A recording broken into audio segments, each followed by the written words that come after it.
Sorry, if you want to start again. Good evening, everybody. Welcome to Business, Regeneration and Planning Overview Scrutiny Panel. Tonight we're not expecting an alarm, fire alarm, so if one should sound, please evacuate the building quickly and calmly. Please use the stairs and not the lifts. To get out of the building, gather opposite the Virgin Money building, formerly Yorkshire Bank, the opposite side of the road. Exit by the door through which you came, or the nearest fire exit door. If you need assistance, please ask a member of staff. This meeting is being streamed live, and can you ensure that your phones are kindly turned off or onto silent during the meeting? Thank you. Item number 2, apologies. I received an apology from Councillor Rudkin. That's the only apology, Chair. Indeed, thank you very much. You have before you the minutes of the meeting held, the internal overview scrutiny panel meeting held on the 18th of March of this year.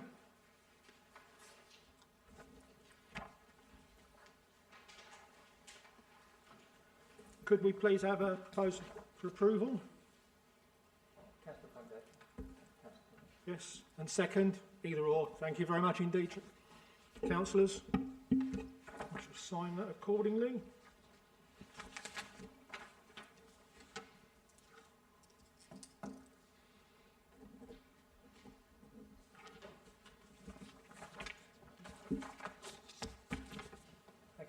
Thank you. Declaration of interest.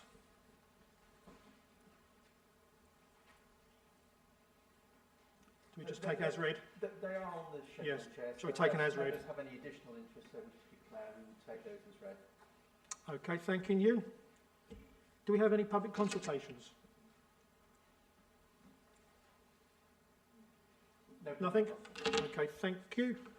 Question to the Cabinet, we're going to defer that, did you say, as we have no Cabinet member? Yes, Chair. As there's no Cabinet member, I think we'll defer that until... Happy with that? Yeah. Yes, indeed. Councillor Condarca. Oh, sorry, Councillor Condarca. Thank you, Chair. Can we ask questions to be given written responses then if the Cabinet aren't here? Or do we have to actually wait till next time? Because I did want an update on transforming the Nuneaton flood measures for the town centre, which I think Councillor Wilson should know about.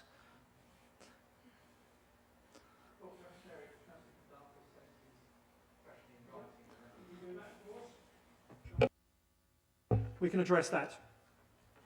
Thank you, Councillor. Okay, item number 7. Report regarding the vacant commercial premises in both Nuneaton and Bedworth. Thank you. Thank you, Chair. The report that you've actually got in front of you, if you just turn to Appendix 1, which has the details, this provides details of council-owned retail units in Nuneaton and Bedworth Town Centre that were vacant as at the 17th of July 2021. I can confirm that the situation is exactly the same as at today's date. So you'll see from the report that there are currently no vacant retail units in Nuneaton Town Centre. There are currently vacant and to let. We have 29 retail units in Nuneaton Town Centre. So looking at Bedworth Town Centre, there are currently 3 retail units that are vacant and to let, one of which is currently under offer, and there's a further unit which will be brought to the market as soon as we've finished some repairs. There are 47 council-owned retail units in Bedworth Town Centre. The report also outlines how we market and promote our units when they are vacant. Essentially, we have a to-let board which proves to be very successful. We promote them on the council's website, which we get a reasonable amount of traffic from. And occasionally we'll also market in the property press. Using the property press normally on small commercial units isn't cost effective and doesn't generate much interest. For the larger units, more prominent units, then the professional property press is occasionally used. that is particularly expensive. And again, the response that we get can vary significantly. Just turning to market conditions, the Borough Council, with its commercial units, has to act in a commercial manner, just like any other private landlord. So we're subject to the same market conditions. So we're led by the market in terms of rental levels, incentives, lease terms, and the various other terms that are contained within the lease. Obviously, in terms of our retail units, everybody will be familiar with the challenges facing the high street, the increase in online shopping, that there's significant pressure on the high street. This is being converted into increasing voids in town centres, particularly amongst the larger retail units. Fortunately, the Borough Council does not have a significant number of large retail units. The majority of its retail units are relatively small. Thank you, Chair. Any questions? Councillor Conical. Thank you. I'll make a start. 22 Queen's Road is actually the old Woolworths that we bought many, many years ago now. And that seems to be under refurbishment for something or other. It's well rumoured that Wilco's is moving across there. Now, you probably can't tell us who is moving in, but has it got a secure tenant? Because we did have an issue of that being charged at £1 rent per year, which wasn't very satisfactory. Secondly, the other relocations, because obviously quite a few of the things we bought when we bought the whole of the co-op block for demolition and refurbishment involve people being moved on. So it'd be useful to have an idea, because it's quite says vacant pending demolition, that we have actually moved people on successfully and kept the businesses. Thank you, Chair. Do we have any answers on that? I do. Thank you. In terms of the former Woolworths, TJ Hughes or Poundland unit, depending what you know it as, it is currently in the process of being refurbished and subdivided so that we have a ground floor retail unit and the first floor and second floor can be used for other uses. We do have a very strong interest from one well-known high street retailer, and we also have a second interest which has just come to light, which we also in discussions with. So we do have strong interest in the unit. In terms of the properties in New Century Way, where we have a number of tenants who are affected by the Abbey Street redevelopment, we've been working with those tenants. One of those tenants, the Mobility Centre, are relocating to the former Blockbuster unit over near the railway station, so that's very positive. They're moving to a unit that is significantly larger than the one in currently, so they're expanding and developing the business, and you'll have read in the local paper the positive view that they're taking on the relocation. So I can share that with you. In terms of other tenants, we are working with two of the tenants to relocate them at the moment. One of them has got a solution, a new home for their business going forward, but unfortunately I'm not able to share that information with you at the moment due to commercial sensitivity. Thank you. Thanking you. Any other questions? Yes, Councillor Watkins. Yeah, thank you. Les, can you tell me what we do with Coventry, Warwickshire, for the LEP and things to advertise these properties to get outside people looking at them and get them interested? And also, for the record, whilst it's on record, can you just explain that the council do not own the Rope Walk and Abbygate, because lots of people, the general public, think that the council own them, and so when the shop's vacant in them shopping centres, that you know, it's down to us. I know that you've already said that we only got 22 in Nuneaton and so many in Bedworth, 40 something in Bedworth, but it's just good for the public to understand that we don't own so many shops in the centres. That's it. Thank you, Chair. In terms of working with the Coventry and Warwickshire LEP, we work with their business hub, so we have regular contact with them. In terms of Abbeygate, that is not owned by the Borough Council. In terms of the Rope Walk Shopping Centre, the land upon which the shopping centre sits is owned by the Borough Council, but it is then let on a 150-year lease to Rope Walk. So effectively, we have very little input in terms of how the Rope Walk is run and operated, although we do receive a ground rent from the property.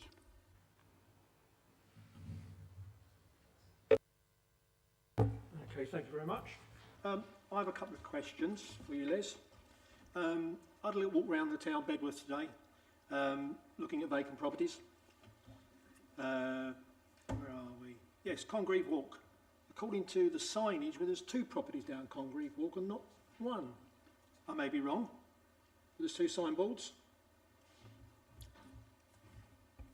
I think it may be that one hasn't been removed by our contractors yet. But Thank you.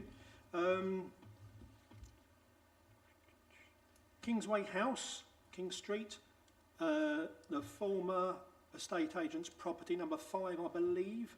You've got it listed for repair. yes, that's correct. We're doing some electrical repairs and some other minor repairs internally at the moment. Once those are completed, it'll be put on the market. Do you have a timescale? It probably within the next 2 to 3 weeks. Thank you. The offices above Kingsway House look to be vacant. I'm assuming number 8 is one of the offices, but the whole 2 floors appear to be vacant. There's only actually 1 floor of offices there. The other floor above are council flats. So, yes, you're correct. 1 office is empty. And that's being marketed, is it, because there was no signage? Yes, it's currently being marketed on the website. Okay, thank you very much. Any further questions? Yes, Councillor Hammersley. Yes, hello, Les. There are retail premises which are obviously not owned by the council, and they've stood empty for some time. Do we have any powers to get these premises reused or open again? And there is talk of changing retail premises into maybe some sort of housing. And is there an overview on that in the high streets? Thank you. In terms of any powers that we have over private owners of retail and commercial properties in the town centres, we don't have any to compel them to let their units. Sorry, what was the second part of your question? The second part was regenerating the town centres and putting housing in ex-retail units. Obviously, as you may be aware, there are changes afoot in terms of the planning system, and that permits change of use from retail to other uses in our town centres. In terms of the properties that the council owns, most of those are fairly central and well used, so it's not something that we need to pursue as an option at this time, but clearly we have an open mind as to use of our properties going forward. Thank you, Councillor Hammersley.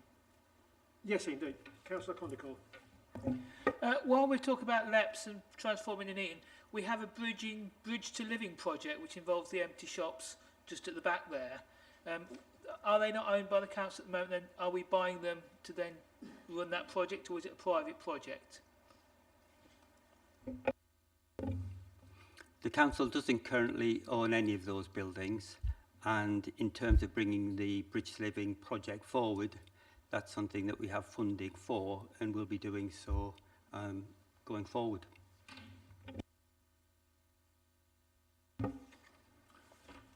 there's no other questions, we'll move forward. Oh, sorry. I just want to ask, the properties that are that are empty at the moment but are owned by privately, are they still liable to pay business rates?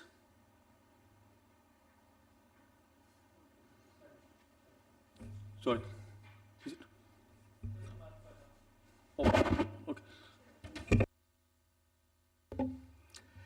Yes, vacant retail properties will be liable to non-domestic business rates as normal.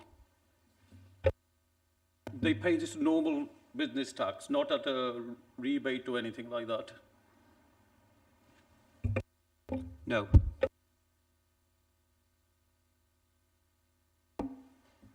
Any other questions? Indeed, Councillor Baxter Payne.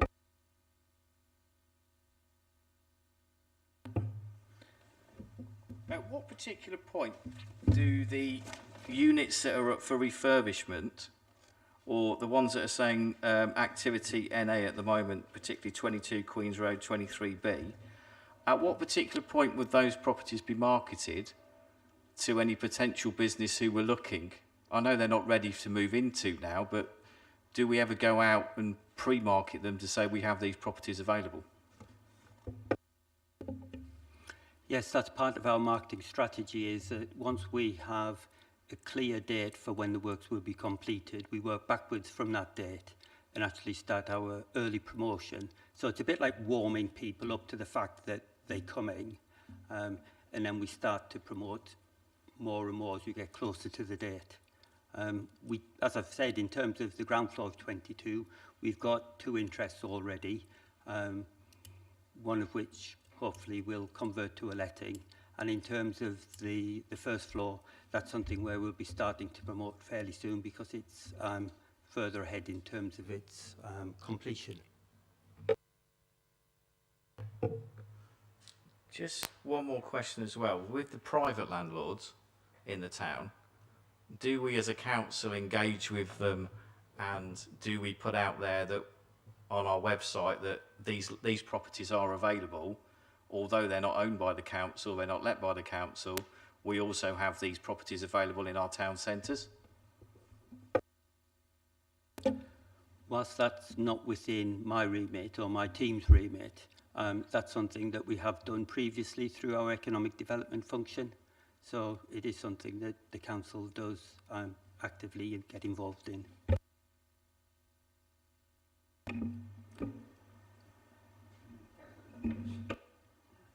Sorry. Thanks, Chair. You know, this empty properties, empty units in the town centres, they pay the same rate all the time, or like in the domestic properties, if they are empty for so long, then they have to pay the extra rate, maybe double rate, so that they can be used as soon as possible. So what the units, they have the same like domestic property or not? Thank you.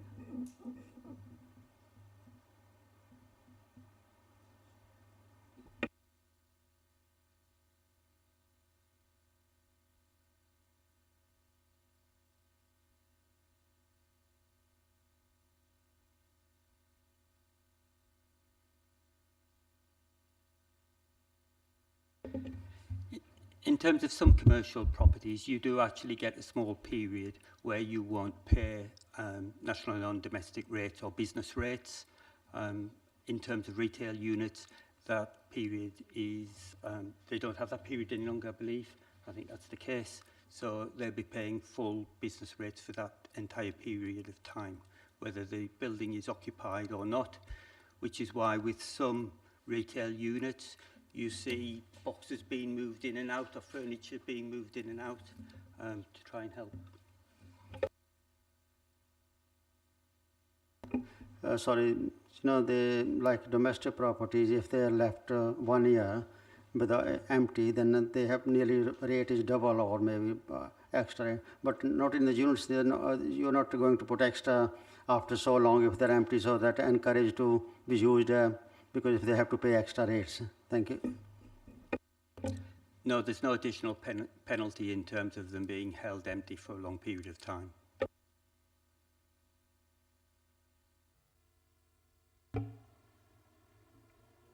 We happy with finish with that? Any other questions? No? Thank you.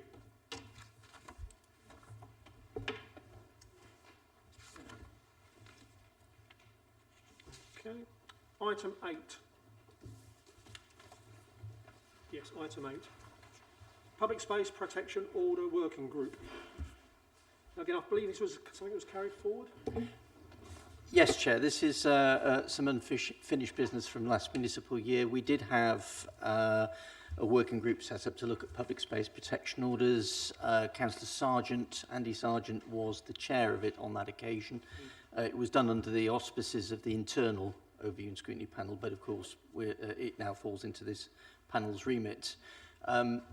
There is one piece of work specifically that hasn't been addressed, which is in connection with whether or not the council wishes to make a public space protection order in connection with camping on public open space.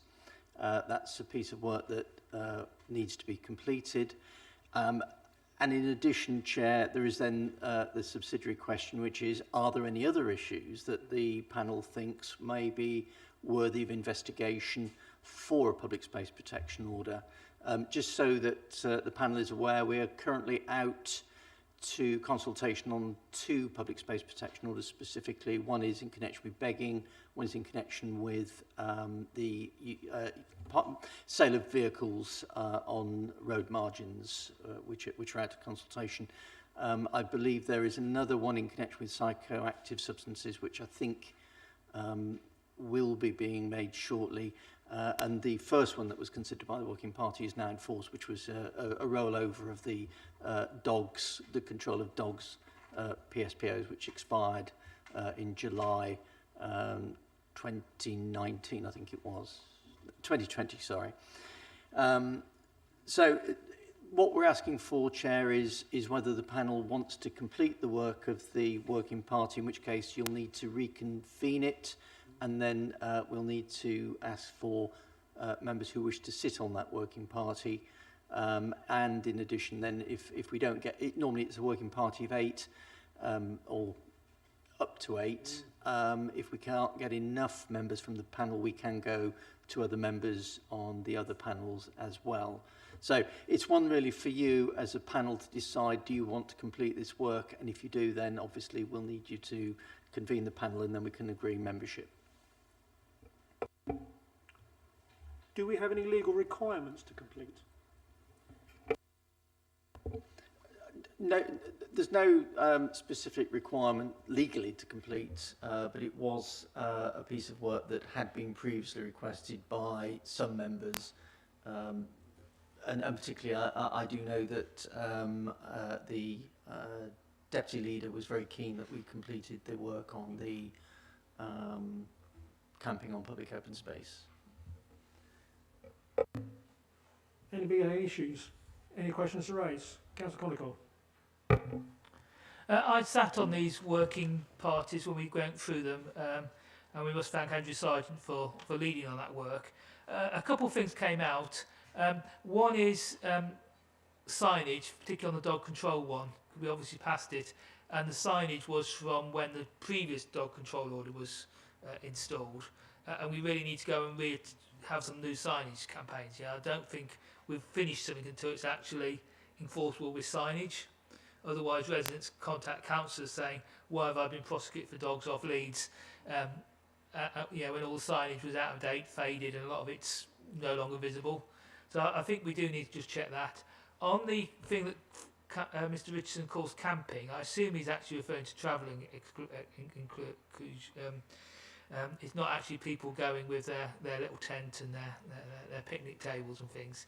So it would be useful to get the terminology right, or understand why the terminology says camping, because I don't think we've got a problem with people camping. And the other thing, some clarity might be worth. We've got the sales of vehicles on the roadside, but we do have sometimes problems, particularly in the winter, where people park on grass verges and churning them up for other things. I didn't know if that was a borough or county issue, and I know the law on that's being considered to be changed anyway, but some of my residents aren't very happy at all the verges being messed up by other people parking on them. I didn't know if that was in the realms of public protection orders or not. Thank you, Chair. Thank you, Councillor Condicore. Yes, Chair, I'll just come back. First of all, on the camping one, obviously we have had issues with people pitching tents on public open space. In fact, we did have a persistent couple who were actually pitching up a tent in George Eliot Gardens, just next door to the town hall. So, and I just caution the panel that obviously this is not about travellers. It may capture travellers as part of that, but it is not about travellers. If it was, then of course we'd have to be extremely mindful of our public sector equality duty, and of course be clear that we are not targeting a specific group for this. We are actually trying to deal with the antisocial behaviour that occurs on public open space, sometimes from people of all types who may choose to camp on that land. Councillor Gundog raised a second point. I can't remember what it was. If you Parking on Virgin.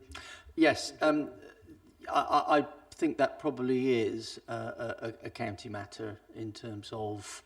I think it would be extremely difficult to identify or formulate a public space protection order that actually made it an enforceable right, if you like, to be able to deal with people who choose to park on grass verges. I appreciate it is a bit of a nuisance at times, but I don't think it would be extremely difficult to target without actually then impacting upon obviously the lives of everyday people who may choose to park outside their property.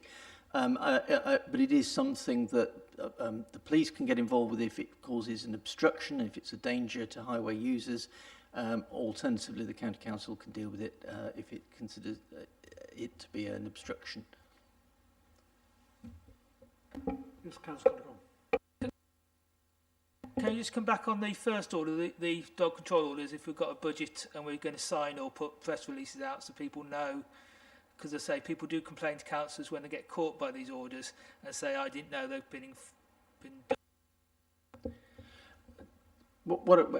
If you can go to number 10, Andy, go to number 10, and I'll ask Andy to answer that, Chair, just behind you, Andy, so you can use the microphone so that members of the public at home can hear.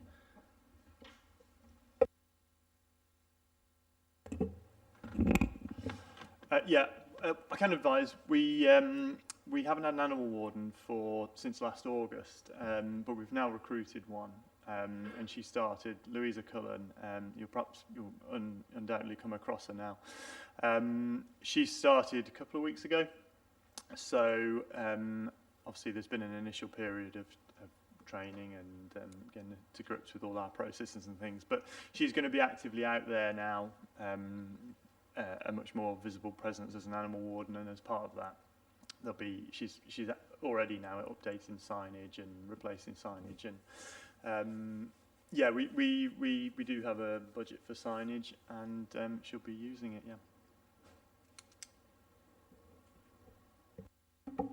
Thank you for that. Does that answer your question?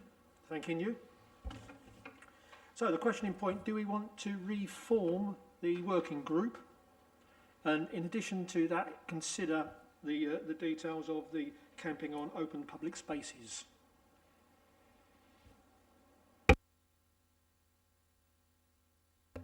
Yeah, thank you, Chair. I think it would be wise to do so, because without having something in place, it's extremely hard for the police to enforce anything. So I think it would be wise to do so. But on the other hand, you will learn a lot of things going through this as well. You know, as some of you are new councillors, you will learn lots of things that you can and can't do. And on the thing about signage, the problem with signage is you get a lot of our parks where there's more don'ts than do's. So you go into a public open space and there's don't do this, don't do that, but you can do this. So again, you have to make sure that the signage is right for each park, each open space, but I know there is something in place for that. I'll offer to go on it if you reconvene it, so I'm happy to go on it, Chair. Thank you. Thank you, Councillor Watkins. Yes, I mean, is everybody else happy that this goes ahead and we reform? And if so, who would like to volunteer? Yeah, sorry. Yes.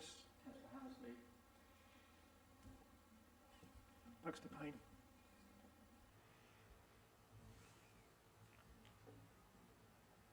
Anyone else would like to volunteer? Yes. Thank you.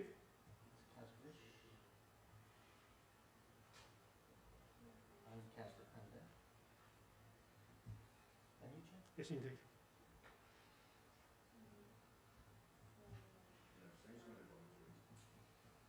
That's 7 members, Chair. We can invite the other members. That'd be fine, yes, indeed. If you do that for me, please, Victoria. Thanking you. Okay.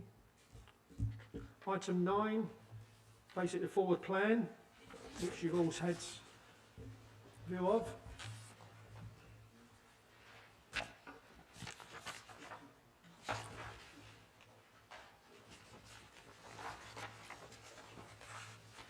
Okay.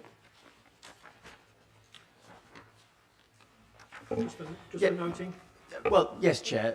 The reason that the panels get the forward plan is an indication of some of the key decisions that are going to be taken by Cabinet, in particular, in the next 4 months. So it's an opportunity for you as a panel to have a look at and see what's in the pipeline in case there is anything that you feel you would like to scrutinise, so do an exercise in pre-scrutiny of an issue before it actually gets to Cabinet. So there's an opportunity to add some value before the final report goes to Cabinet. So that's why it's here. There are obviously, Chair, in addition, we use the forward plan for 2 purposes now. One is for the key decisions that are defined in the Constitution. These are ones that affect 2 or more wards, effectively, or borough-wide, that sort of thing. So quite significant decisions. The other thing that it's also used for, Chair, is to highlight any exempt items that are going to be taken, executive exempt items or non-executive exempt items. They will be on the forward plan as well. And the reason for that is that there is a requirement to give notice of exclusion of the public and to give the public an opportunity to raise any concerns about an item being considered in private. And there is a process then behind that which we as officers then have to comply with. So it's there for you as a panel. If there's anything that you think might be worth calling in early, if you like, so it's not a formal call-in, but it's an opportunity to do the pre-scrutiny, then of course you can do that. You can, as a panel, request a report to be brought to your next meeting if that's what you wish. Okay, thank you very much. Indeed, Councillor Condacall. I think I asked about it before, but never really got an answer. What's this charging for vacant plots on mobile home sites on the forward plan? Because it seemed a bit confusing to that we aren't charging for empty, and if we are charging, who are we charging?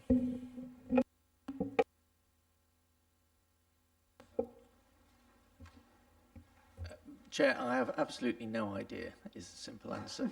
I'm guessing that it's where there is, by a vacant plot, it may not necessarily be vacant in the legal sense, but maybe vacant in the sense that there's no mobile home sitting on it, but there may well be somebody who has a legal obligation to pay. So it may well be that scenario, but I honestly don't know. I'll have to come back and respond to Councillor Kandaka directly on that, Chair. Interesting point.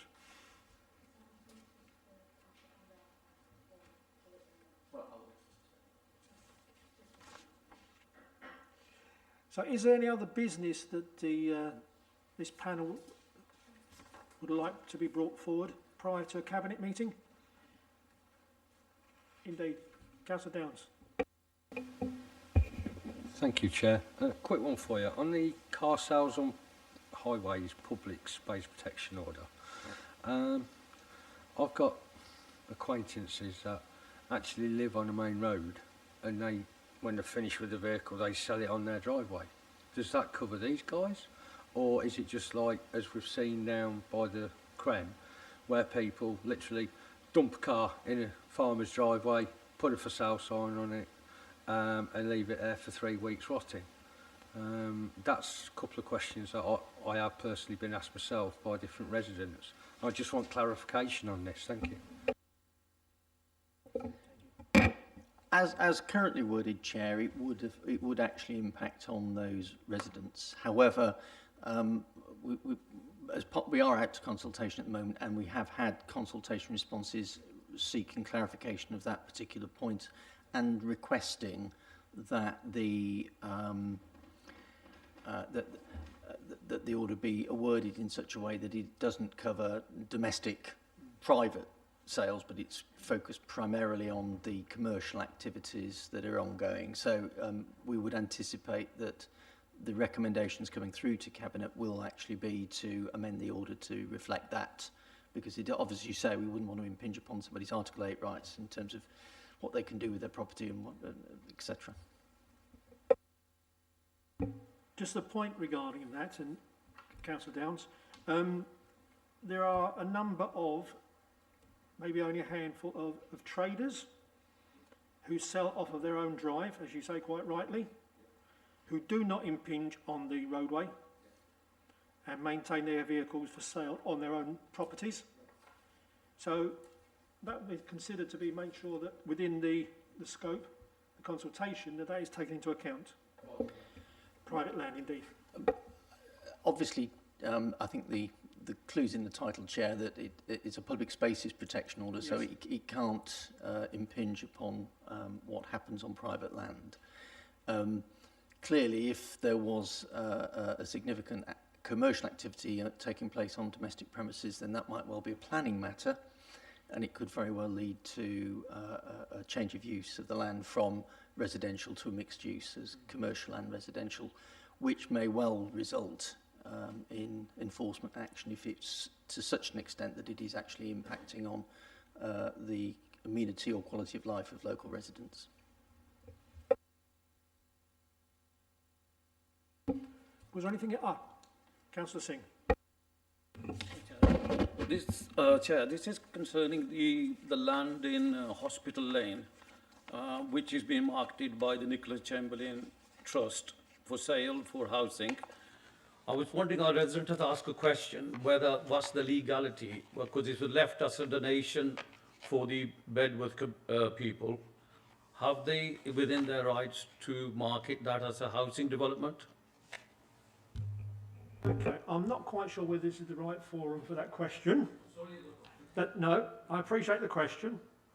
Can we ensure that's deferred to planning, would it be? Well, actually, Chair, it's a very difficult question for officers Indeed, of yes. the council to answer, because clearly we don't know. We don't know the terms of any trust or what those restrictions might be on the sale of land.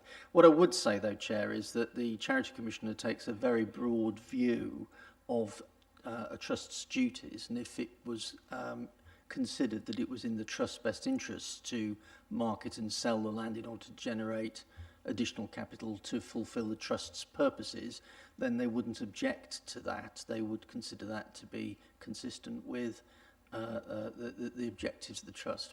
But clearly, that would depend on the terms of the trust and whether or not the trustees are acting in accordance with it. I would imagine, though, Chair, that they would have taken quite a lot of advice on that before actually embarking upon that exercise. Does that... Can we not ask our legal department to look at this deeper and question the trustees on this? Again, I'm not quite sure whether we have the authority to do such things. And the answer is no, Chair. The role of the lawyers at the council is to, we are the council's lawyers to fulfil and support the activities of the council. This is clearly a private matter and it's outside of our remit and therefore we're not permitted, we're not insured to do that kind of work. So we're not permitted to do that. That would be a matter that would have to be taken up privately through a private solicitor. So would it matter for the resident to start like a civil action and whatever way they can? Will they be liable for costs within the community, or?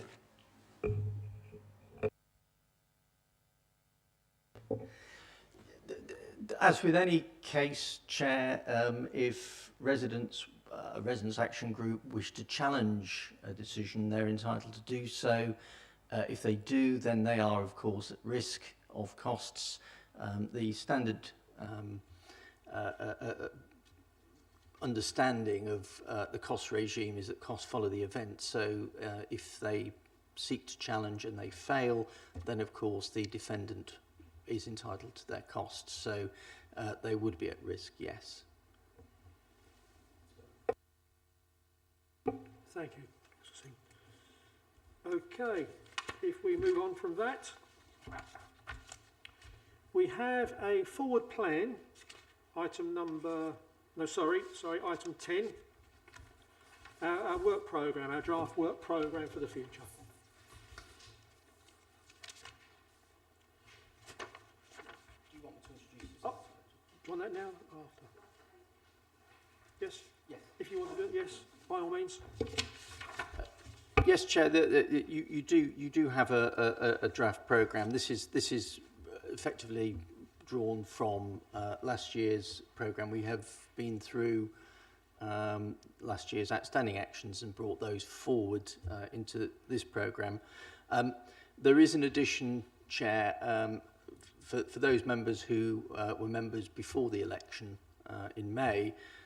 There was a question that was submitted by Mrs Kandaka to April Council in connection with, if I can just describe it as ransom strips, but it's in connection with bits of land that are left between developments where there is sometimes either antisocial behaviour or dumping or fly tipping of that or something of that nature. And Mrs Kandaka raised the question in connection with two developments down the long chute. And at the council meeting in April, it was referred on to overview and scrutiny to have a look at that issue. So it needs to be slotted into your programme, Chair, as an item for consideration. And then once we've got the date, we can ask the Head of Planning and Building Control to prepare a report setting out the ins and outs and issues connected with the issue that Mrs Kandaka had raised.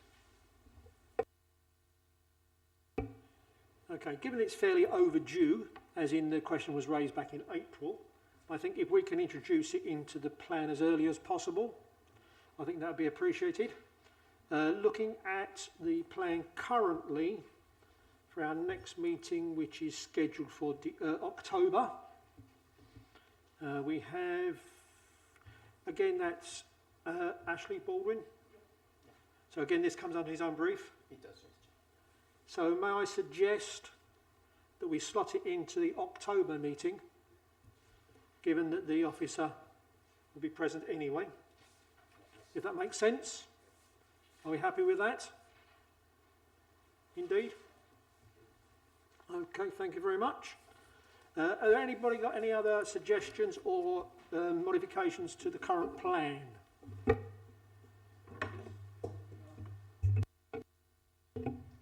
Thank you, Chair. A couple of things.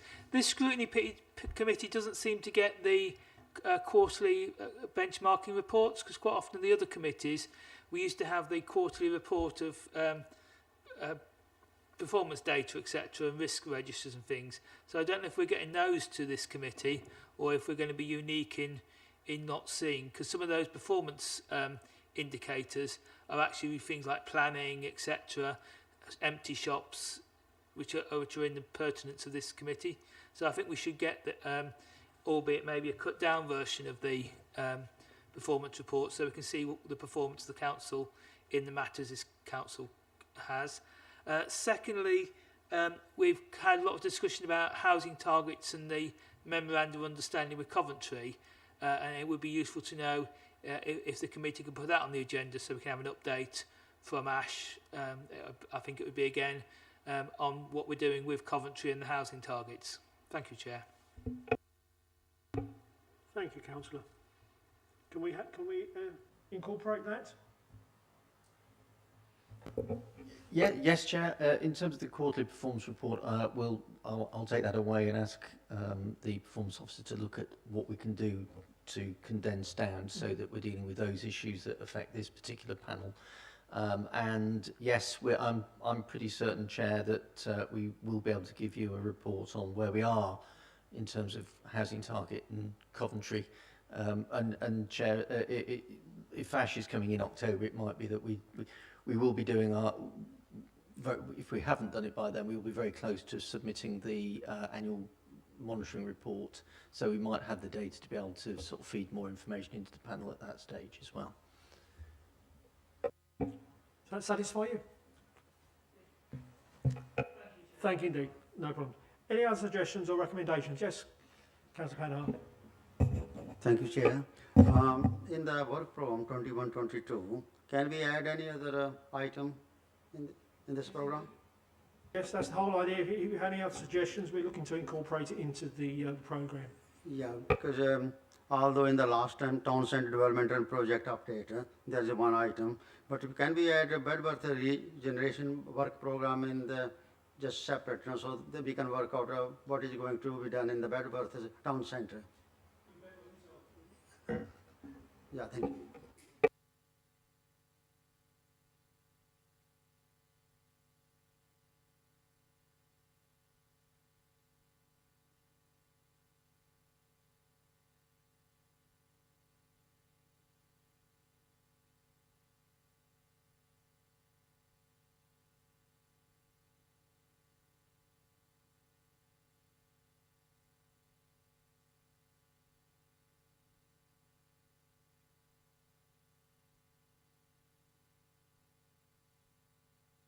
Okay, so if we incorporate that into December's meeting,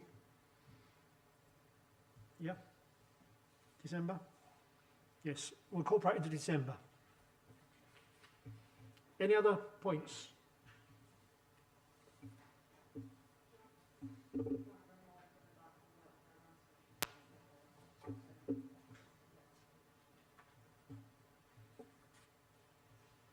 Okay,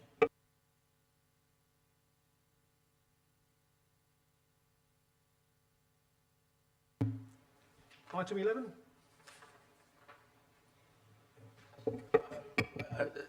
I suggest, Chair, I see Councillor Wilson is here, so you deferred the item in item 6, questions to Cabinet, but as Councillor Wilson is here, you may want to revisit the agenda at item 6, bearing in mind Councillor Kandaka's question was one that I think he was hoping Councillor Wilson would be able to answer.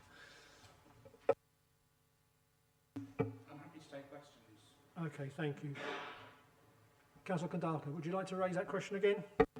Yeah, thank you very much, and thanks for popping in at the end of the meeting. I know you're very busy at the moment. I wanted some clarity on where we're going with the flood relief scheme for the Nuneaton Borough Council as part of the Transforming Nuneaton, because I'm getting more concerned with the flooding events around the world at the moment. And we did have about £1 million of flood stuff coming from the county, and we had a presentation at this council about it probably a year ago, and it's all gone very quiet. So could Councillor Wilson tell us where we are with the flooding scheme, and if we have actually got an agreement with County Council to protect the town centre? Thank you, Chair. Thank you, Chair. And firstly, I'd like to apologise for being late. I was in another town centre meeting at the start. I hope you passed that on. If you did, thank you.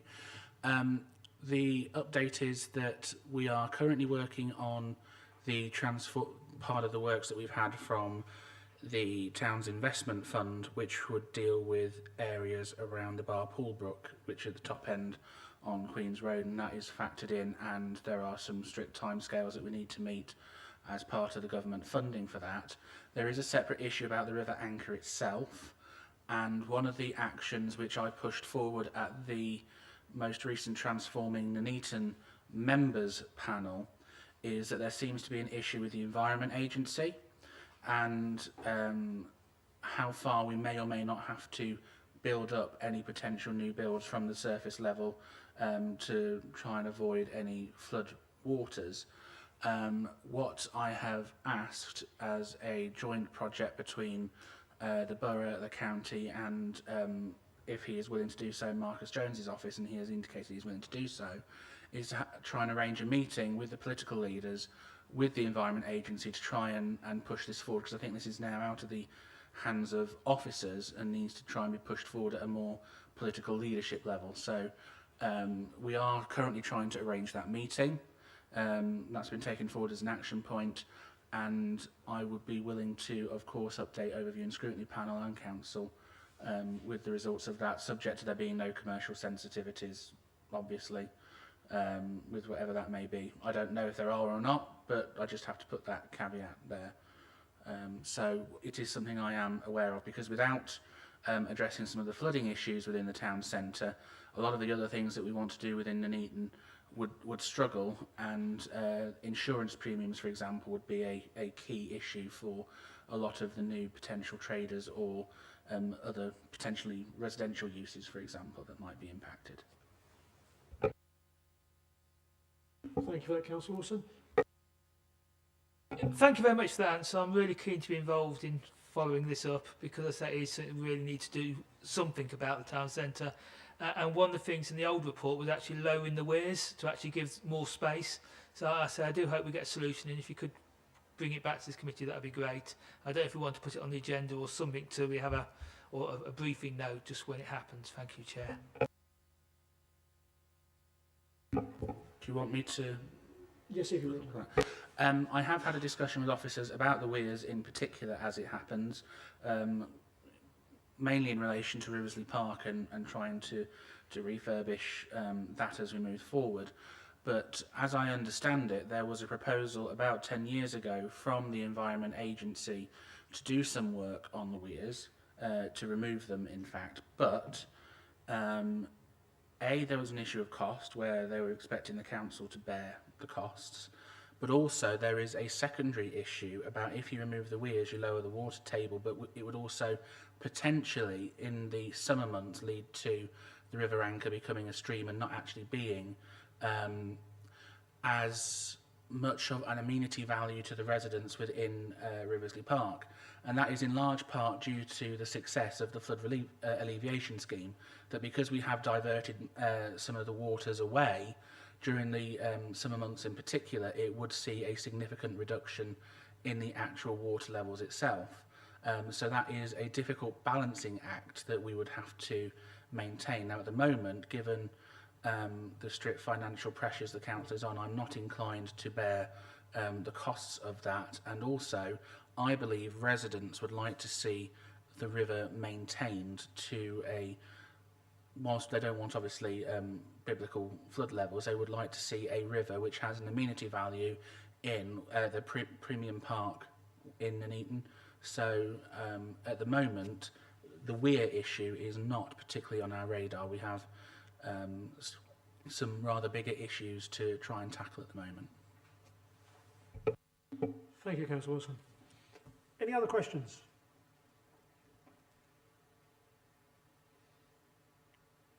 Okay, we shall move on then to any other business.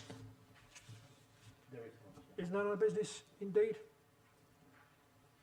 Okay, thank you very much indeed for your attendance.